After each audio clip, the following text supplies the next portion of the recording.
warahmatullahi wabarakatuh. Selamat pagi anak-anak. Pagi, Ibu. Waalaikumsalam warahmatullahi wabarakatuh. Pagi, Bu. Apa kabarnya? Semoga sehat selalu ya. Untuk absen hari ini, Bu sudah set otomatis. Nah, sebelum kita masuk ke pembelajaran hari ini, apakah ada yang masih ingat mengenai materi yang kita bahas minggu lalu? Saya, Bu. Iya, boleh. Kemarin Bu belajar desain user interface, Bu. Iya, betul banget. Terima kasih ya. Nah, jadi minggu lalu kita membahas materi mengenai user interface. Nah, untuk minggu ini kita membahas materi mengenai unsur-unsur multimedia. Materi ini berkaitan dengan materi minggu lalu karena di dalam user interface kita akan menggunakan unsur-unsur multimedia di dalamnya. Nah, diharapkan setelah kalian mengikuti pembelajaran hari ini, kalian mampu mengetahui apa saja unsur-unsur multimedia yang dapat digunakan di dalam desain user interface. Nah, boleh kita langsung saja masuk ke materinya. Boleh di next?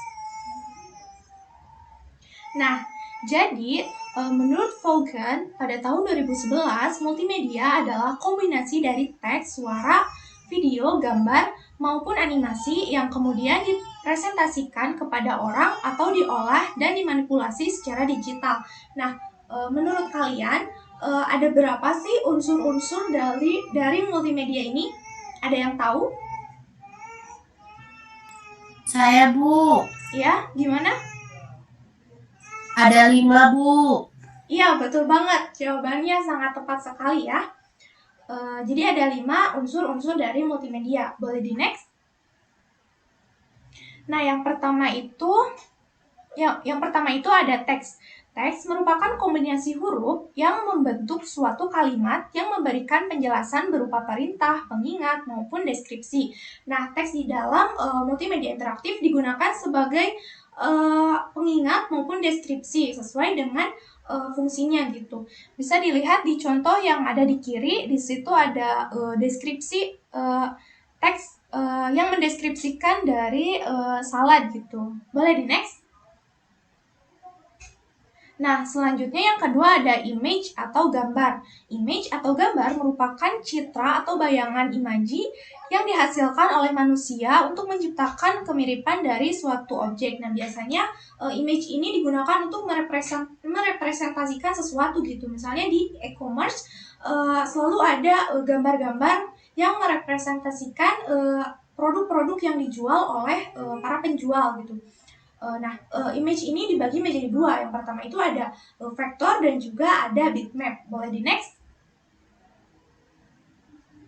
Nah, di sini Ibu sudah melampirkan 2 contoh. Kira-kira dari kalian ada yang tahu nggak mana sih yang gambar vektor sama yang bitmap gitu? Ada yang tahu? Saya, Bu. Boleh, silakan. Bitmap itu yang kiri, vektor yang kanan, Bu. Iya, betul banget. Kira-kira alasannya apa? Kalau yang bitmap itu kalau misalnya di zoom gitu, Bu, diperbesar bakal pecah gitu, Bu. Kalau yang vektor mah enggak, Bu, bakal tetap. Ya, betul banget. Jawabannya sangat tepat dan juga sangat jelas sekali ya. Jadi benar kalau bitmap itu diperbesar makin gak jelas gitu. Seperti hubungan kalian sama crush kalian ya. Kalau yang vektor semakin diperbesar dia itu nggak pecah, tetap jelas gitu. Seperti hubungan saya sama crush saya. Enggak ya, bercanda ya. Oke, kita lanjut ke materi selanjutnya. Boleh di next? Nah, selanjutnya ada animasi. Animasi merupakan yang membuat sesuatu seolah-olah bergerak gitu. Animasi sendiri berasal dari bahasa Latin, yaitu anima, yang berarti jiwa, hidup, dan juga semangat. Nah, biasanya animasi kalau di multimedia interaktif itu digunakan sebagai dekorasi. Boleh di-play videonya? Nah, seperti contoh yang Ibu lampirkan di sini. Nah, jika tampilan user interface menggunakan animasi, akan lebih menarik gitu. Jadi bergerak gitu. Oke, selanjutnya boleh di next.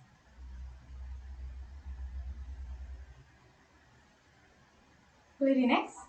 Nah, selanjutnya ada audio atau suara. Suara adalah sesuatu yang menghasilkan perbedaan tekanan yang sangat signifikan melalui medium udara sehingga dapat menggetarkan indera pendengaran. Nah, biasanya suara ini digunakan dalam multimedia interaktif itu sebagai notifikasi gitu. Misalnya di WhatsApp kalau ada pesan masuk atau telepon masuk kan suka ada notifikasi atau suara gitu.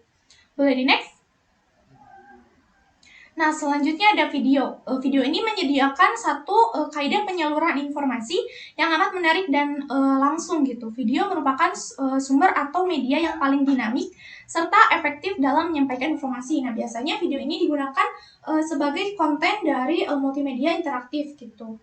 Contohnya itu ada ini, boleh di-play. Oke, udah ya.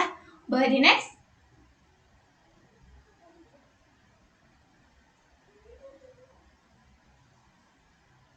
Nah, di sini Ibu sedang melampirkan contoh dari desain user interface. Tapi sebelum itu Ibu mau kalian semua raise hand dulu deh biar enggak ngantuk gitu.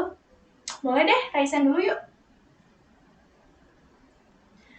Nah, di sini Ibu mau bertanya kepada kalian. Menurut kalian, di dalam desain user interface ini ada unsur-unsur apa aja sih?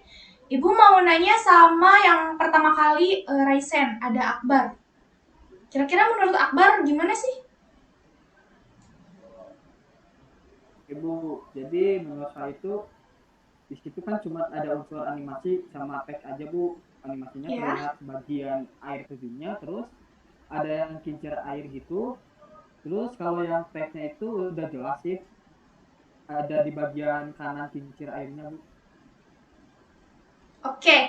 Oke, mantep banget jawabannya, sangat jelas dan juga sangat rinci sekali ya. Udah lengkap, berarti Akbar udah paham ya mengenai materi yang kita bahas hari ini.